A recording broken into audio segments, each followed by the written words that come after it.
In a world full of ambitious individuals, striving to create their own companies and earn a living through their skills and hard work, two types of people stand out: street vendors and formal business owners.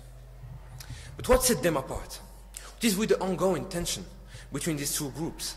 And how do street vendors create an unfair disadvantage for formal businesses? Dear audience, honorable opponents, and respected juries, greetings. Today, my house and I stand against you to show you the truth, that street vending creates an unfair playing field for formal business owners. But before we dive deeper into this debate, just first define our topic. According to the Cambridge Dictionary, a street vendor is someone who sells food or other goods on the streets, often illegally. This means they don't follow the rules businesses are required to follow, like paying taxes, obtaining licenses, or meeting safety standards. By skipping these steps, street vendors can sell their products at lower prices than formal businesses, which must bear costs like rent, taxes, and inspections. This creates an unfair situation where businesses that abide by the law struggle to compete. In contrast, formal businesses are defined as the legal activity of buying and selling goods or services. For example, let's take a restaurant. A restaurant must obtain a license, ensure its food is safe to consume, and pay taxes. These regulations ensure formal businesses are trustworthy, reliable, and contribute to the economy by funding public services like school, roads, or hospitals. Formal businesses play a crucial role in maintaining fairness and order. They follow strict rules to ensure customers receive safe, high-quality products, while supporting the community through their contribution. Yes, it is true that street vending provides accessibility, affordability, and entrepreneurship opportunities, especially for marginalized groups. But let's be clear, that does not excuse disadvantage they oppose on formal business owners. Legal businesses invest time, effort, money to comply with the rules set by authorities. These requirements are not optional. They are necessary to protect customers and build trust between businesses and communities. Street vendors, on the other hand, often operate without oversight, ignoring these obligations entirely.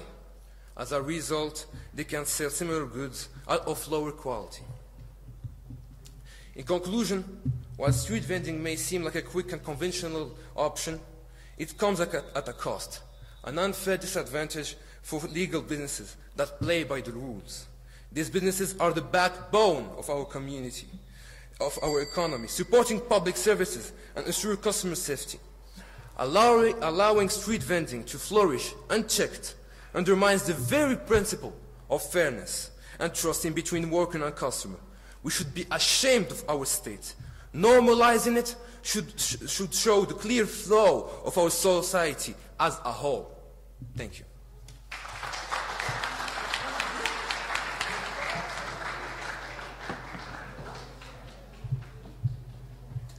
Ladies and gentlemen, esteemed juries, dear opponents, the down.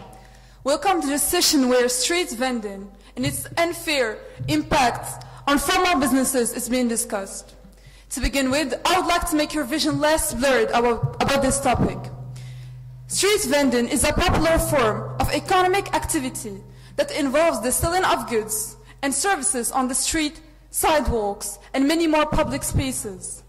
Not as my opponents might claim, this type of business is very common in many countries of the world, particularly in developing countries where it serves an important source of income for new beginning entrepreneurs. Did you know that, according to Statista, in Latin America, around 45% of the working population work in the informal economy? Well, in Colombia, it's almost half. Let's just accept the fact that street vending is just a group of business actors whose only goal is to make a living. They have mouths to feed, children to educate. They can barely provide the most basic necessities. Accepted. But if they can make a living, They have to do it fairly, not unfairly. They have to follow rules because since business owners, like formal business owners, follow rules. What's the difference between formal business owners and them? They are all humans. Well, you say that they have to make it legally, but did you just check the unemployment rate? In Morocco, it climbs to 13.35%. They didn't have the choice to choose between a legal employment or another one. Instead, still they don't sit around, lounge about, and depend on the missing government to generate jobs for them. Instead, they create employment for dozens. They follow an entire ecosystem. Without this opportunity, they might be fully dependent on the government and their services, or even turn into criminals in order to survive. Yes, their daily earning might be modest, but collectively, these micro businesses lead and contribute significantly to the local economies. But they got the chance the government didn't give them. In busy street markets, for instance, we need porters and trolley operators, we need watchmen, we need security guards, we need sanitation workers. 5 jobs we have created by these street vendors. Then let's dive more into my opponent's ocean. The Prime Minister said, vendors don't pay taxes. Well, I can assure you they do. Street vendors are not exempt for taxations. They have fees, they have fines, they have fees, they have informal contributions. Yes, they often pay a higher percentage of their income than big corporations ever do. Ladies and gentlemen, now I can tell you, this is the real injustice. Let's be realistic.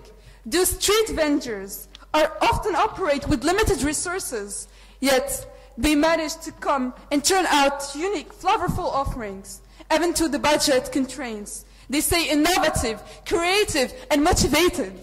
So, ladies and gentlemen, we should encourage the audacity of these street vendors, not hitting them with barriers and blocking their pursuit of their primary happiness. Thank you.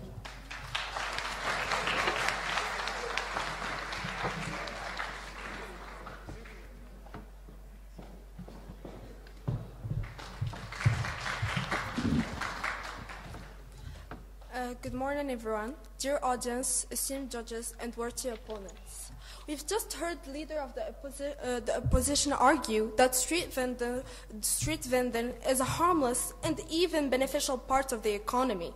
They claim it provides affordable goods, creates jobs, and supports livelihoods. While these points may seem valid on the surface, they fail to address the deeper, more serious consequences of street vending.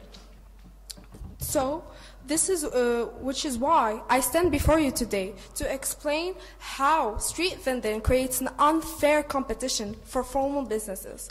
First, formal businesses go through strict regulations. They have to pay taxes, follow labor laws, and meet health and safety standards. These rules make their costs much higher. For example, the Small Business Administration says that paying workers can take up 30 to 40% of small businesses' total expenses. Street vendors, however, often avoid these costs. They don't pay rent because they use public spaces. They don't have utility bills, and they usually don't follow labor or health rules. Research from the Institute for Justice has shown that street vendors' costs are 75% lower than those of formal businesses. This creates an unfair playing field, as consumers are naturally drawn to cheaper options. And formal businesses cannot lower their prices in the same way. For instance, a study by the National Restaurant Association says that 43% of consumers prefer street vending because of the lower prices.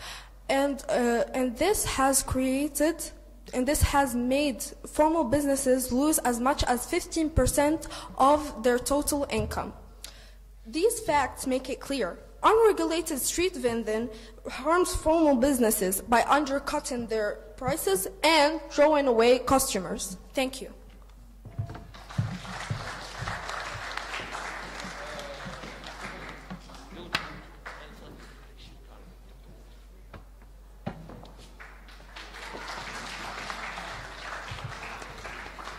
Dear audience, dear opponents, and honorable jury, good morning. Street vending is an ancient form of retail. In almost all civilizations, be it ancient or medieval, you can find accounts of traveling merchants who sold their goods either by going from house to house or by traveling across countries, and that have never stopped formal businesses. In contrast, they kept developing even more and more through the years. In Morocco, which is considered by the World Bank Organization a lower middle income country, street vending plays a vital role in improving accessibility for low income customers, especially in areas where these might be expensive. For many, street vendors are the only viable option for purchasing daily necessities, as they provide lower prices compared to larger retail stores. This is particularly important in areas with limited public transportations or where traveling to a formal market can be both time-consuming and costly. And this can't be neglected since we live... Since they provide with less prices, why do you think they would give products that they bought with the same price, same quality as most of you state? Why would they vend it for a lower price? It's not reasonable. They vend it in a lower price because they don't gotta pay taxes and rent and all that stuff. So doesn't this create an unfair competition for formal businesses who do? Let me tell you something. Street vending has been there years and years before formal business has been created. They created formal business for people who have money. Well, after that, people who don't have enough money to go to formal businesses, what they can actually do. Let me continue. What I just said before can't be neglected. When we live in a society where 42% of the Moroccan society belongs to the middle class. In this context, street vending becomes an essential service, making goods such as fresh products, clothing, household items more accessible and helping to improve the quality of life for low-income individuals in a way that formal businesses cannot. Their ability to fill gaps in underserved areas and offer unique goods contribute to both local economic growth and job creation. The informal economy, which includes street vending, plays a critical role in providing economic opportunities in many developing countries. It helps lift people out of poverty, creates livelihood for millions, and can even serve as a stepping stone to larger formal business ventures. So rather than focusing on how street vending might compete with formal businesses, it is important to recognize its critical role in empowering individuals and offering them an entry point in entrepreneurship and broader economy. Street vending also plays a crucial role in reducing unemployment and helping families meet tight deadlines. According to the HPC, the High Planning Commission, 34% of the Moroccan society is unemployed, which is equal to 1,633,000 people without jobs. For them, especially those facing limited job opportunities or struggling with unstable work conditions, street vending offers a flexible and accessible way to earn a living. These people can't wait for the government to give them a job that isn't even there. Moreover, street vending provides them an immediate source of income, allowing people to support their families, meet financial deadlines, whenever it's for rent, build, or other necessities. Thank you.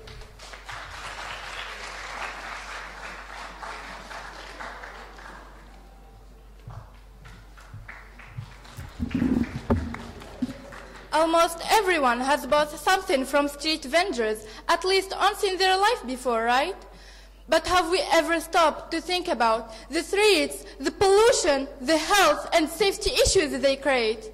Respected members of the jury, distinguished audience, and esteemed opponents, it is a privilege to address you today.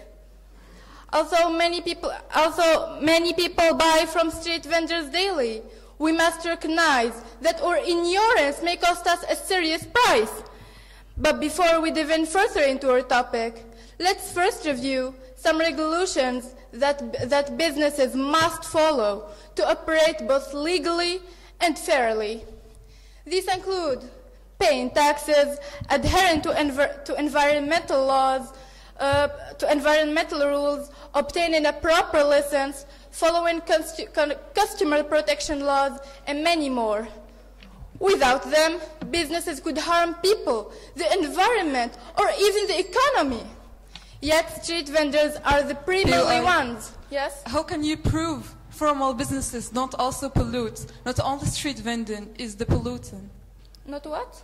Not only street vending is polluting. How can you prove formal businesses aren't polluting also? Because I'm talking in general about the ones who are more likely to pollute. Because, for example, if you look in Masira or anywhere where there are markets, where street vendors sell their products, etc., you are most likely to find the trashes everywhere, congestion and overcrowding in those places. And you are less likely to find those kind of things in where formal businesses are located. So I'm talking in general, not blaming anyone or saying anything. PUI, you say that street vendors... But they said too earlier. What? Anyway, as I was saying, the street vendors are the primarily ones who disregard these rules. For example, to begin with, street vendors often do not follow product quality and safety standards, which put consumers at risk. This lack of regulation allows them to sell unsafe or low-quality products, mainly food and drinks. For example, some of you may have heard the story of a street vendor who sold sandwiches at such unbelievably... Yes? As I was going to say earlier, well, actual formal businesses make much more pollution than street vendors do. Street vendors can leave some trash that a worker can come and collect. Formal businesses, some of them, I say, create pollution in the air also, which means it's much more worse. It's more. But as you said, only some businesses, not all of them.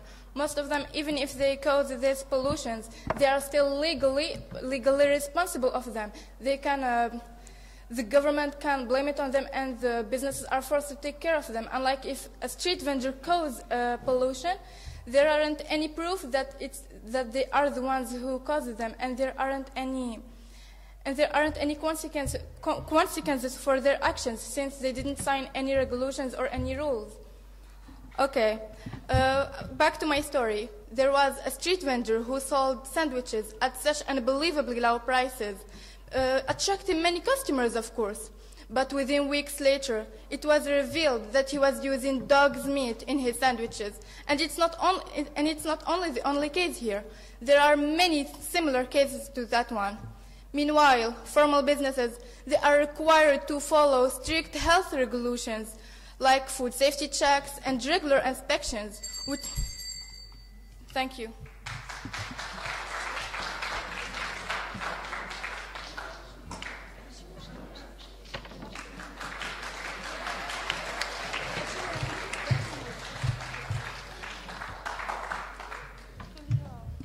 Esteemed judges, honorable opponents, and valued audience, good morning. Before starting, I would like to ask a question. What kind of world are we building if we deny people the chance to feed their families simply because they don't fit into the box of formal businesses? Street vending isn't the enemy. It's the heartbeat of our cities, the soul of our streets, and a lifeline for millions of hard-working individuals. Imagine walking through a bustling market, the aroma of fresh food in the air, vendors calling out their best deals, and vibrant colors filling the scene.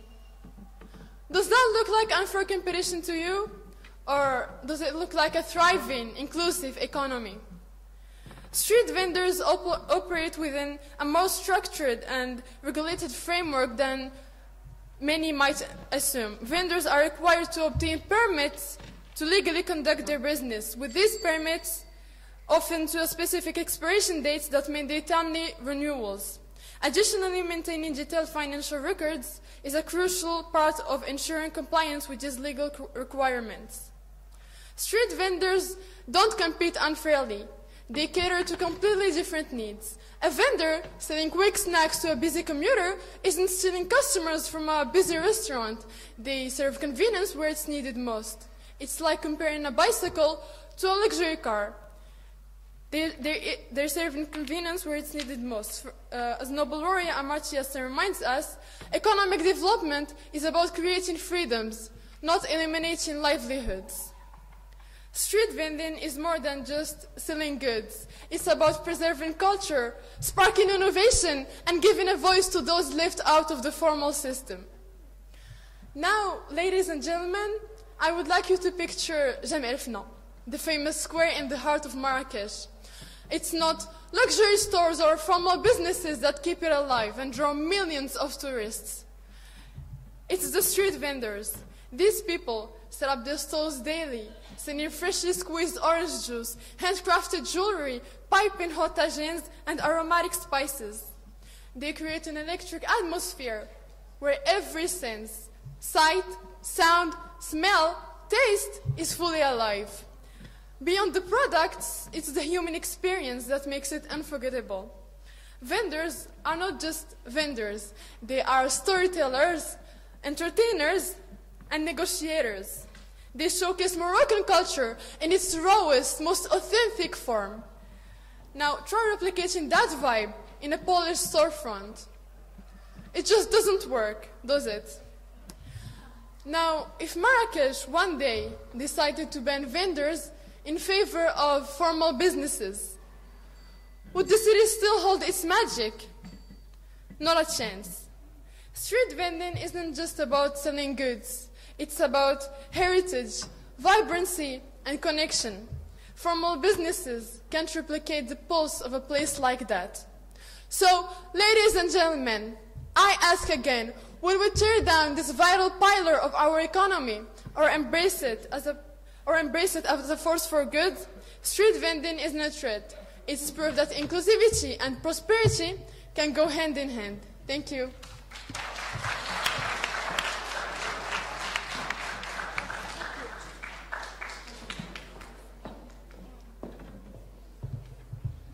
Street vending, quite the complex notion we've been given, right? It incorporates both empathy and authority simultaneously, two things we cannot neglect. So, greetings, esteemed judges, dear opponents, and beloved audience. Today, I am here before you to discuss with much importance today's notion of street vending's deemed unfair competition. Since I'm sure you've heard a lot from my house, I'll just share some rapid facts with you. Believe me when I tell you that if we actually upheld the law, street vending would significantly decrease. Because as we all know, most street vendors come on in, lay their mats, display their products, and everything else, evading most taxes. And per Article 191 of the CGI, Code Général des Impôts in French, anyone who intentionally fails to comply with tax procedures will subject to a penalty of 100% of the evaded tax plus interest. And Article 192 and 199 of the CGI outlines as well the possible penalties for tax evasion, tax fraud, which lie in fines, interest, and seizure of properties in some cases. As well as the Penal Code, Article 387.1, addresses tax fraud and evasion, displaying the potential penalties for these offenses: imprisonment of up to 5 years and a fine of up to 50,000 dirhams. And if I may add, Did you know just how much our country loses from tax evasion of street vendors? Let me take some time to guess. It's $3.4 billion, according to CNBC Africa. Quite a hefty amount, and I'm sorry if I sound too persistent, but may I remind you that building a school requires almost 5 million to 15 million dirhams, and a hospital's construction needs about 50 to 150 million dirhams. Those losses could surely cover those amounts, can they? And to show you the actual difference, I've managed to gather some statistics on Japan, a well-developed country that suffers from the same problem, yet in much smaller quantities, as it is estimated from the dominance of street vendors that the rate is below 1%. Crazy. Let's suppose that street vendors are banned. What do you have to offer them? We never talked about banning street vendors. We're just trying to help them get licenses, go through mandatory procedures to make fair competition between them and formal businesses. That's what we're talking about. We're not trying to ban them or take them away. That's what we're aiming. Anyways, well, it's all thanks to its constant monitoring and regulation, as well as its enforcement of tax payments and possession of licenses and permits, creation of fair competition. Compared to us Moroccans, they seem way more advanced, as we estimate that approximately 1 in 2 Moroccans Moroccan workers operate in the informal economy, and there are significant loopholes in labor and business regulations as highlighted in the labor market profile of Morocco 2020-2021. And according to the information provided by the ILO plus World Bank, approximately 50% of the working population in Morocco are a part of the informal economy or the gray economy. And according to Statista and the High Atlas Foundation, around 20 to 30% of those informal workers are street vendors. By calculating these figures, we can estimate that around 412 million people are street vendors, which results in the creation of unfair competition. Have you seen the difference yet?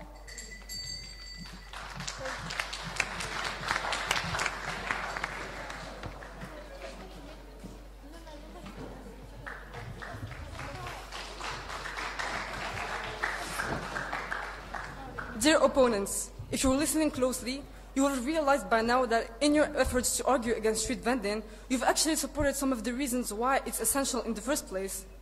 Well, firstly, you claim that street vendors create competition, unfair competition towards formal businesses. However, competition is actually essential for a thriving market.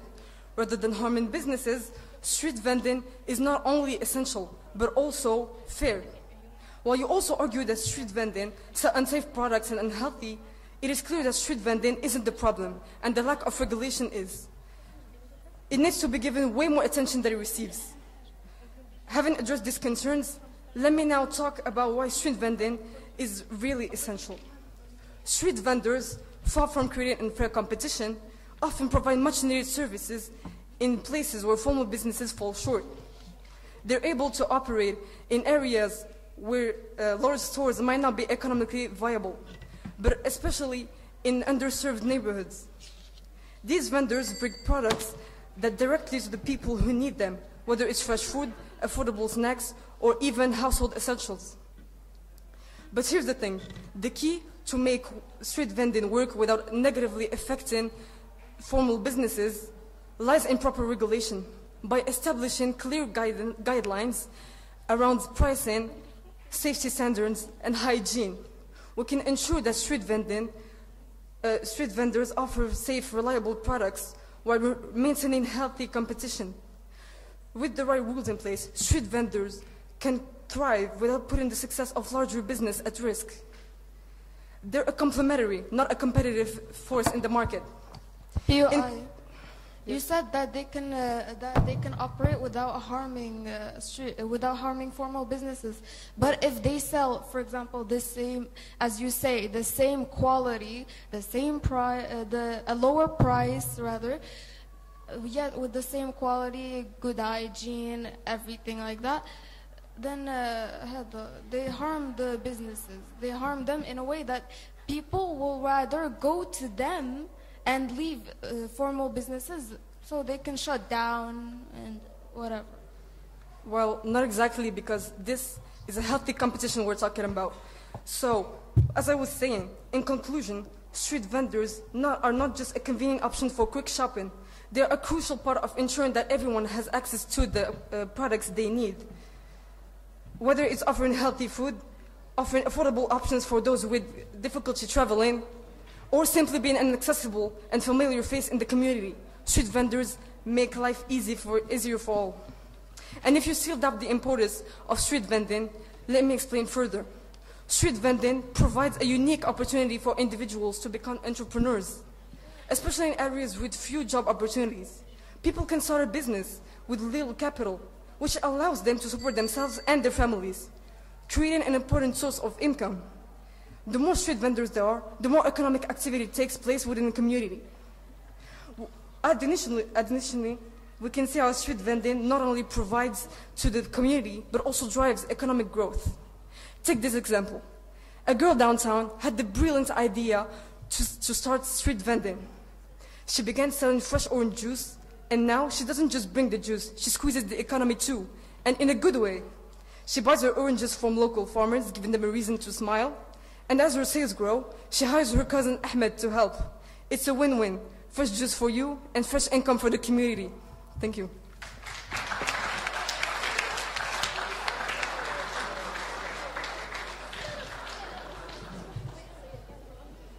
Okay. So throughout our first turn, we've seen a lot of arguments from our dear opponents. But here I will answer some of them. First of all, we have that street vendors actually pay taxes. How can they pay taxes if their businesses isn't even recognized as one by the government? What are you doing here? It's called sugarcoating. Then we have the argument that the deputy opposition gave about street vending coming before formal businesses. Let me tell you something. The world evolved. We aren't in a time of knocking on doors to sell stuff. If your mind works on the past, so be it. But that's not how the world works. If they don't pay taxes, that's called tax invasion, a known crime. So what now? We defend in not paying the money we use to make the hospitals you go to? Rules are here for a reason. Then we have about Jam el-Fna. Tons of accidents, poisoning, etc. happens in the place of Jam el-Fna. No, oh, thank you.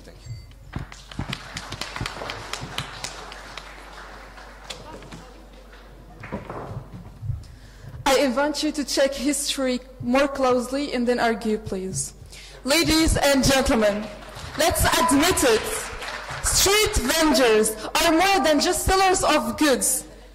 They are vital contributors to the cultural and economic vibrancy of cities and communities. Their presence highlights the importance of entrepreneurship and community communication, reminding us that even in the most basic forms of commerce, there is a spirit of innovation and determination. It requires a deep knowledge of your rights and your duties. The government still considers street vendors to disturb the city's beauty, even to make it prettier. Take the vibrant street food vendors in Japan, Tokyo.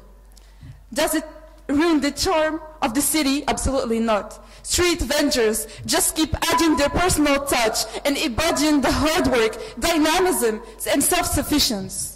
Then they know how to make it out. Thank you.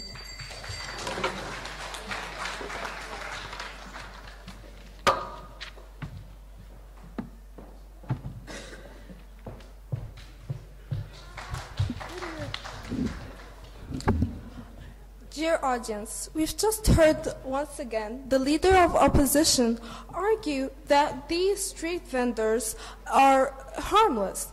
Well, when we're discussing when we're discussing this topic, I would like to remind you that when we're talking about formal businesses, it's essential to remember that we're not talking about large companies or luxury store. We're also talking about small-scale operations, like a local grocery store, a small cafe, or a small workshop. And also, I would like to remind you that these formal businesses contribute with a large amount to building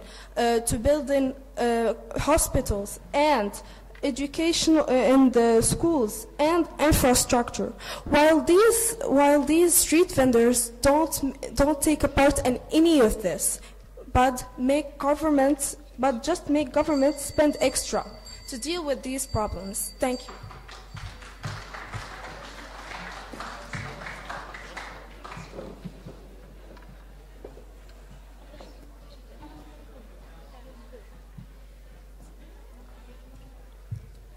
Ladies and gentlemen, first of all, I would like to talk about what the Prime Minister actually said, where, I guess personally think that he also have had something only once in his life, at least at Plijabef now. So why talking about it being harmful?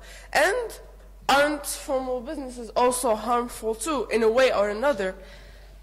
Apart from that, street vending provides a lifeline for countless individuals who lack formal employment opportunities. Their daily earning might be modest, but collectively, these micro-businesses contribute significantly to the local economies, which are very important.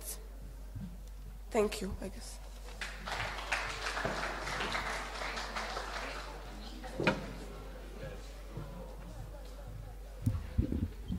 I would like to reply to both the leader of the opposition and member of the opposition.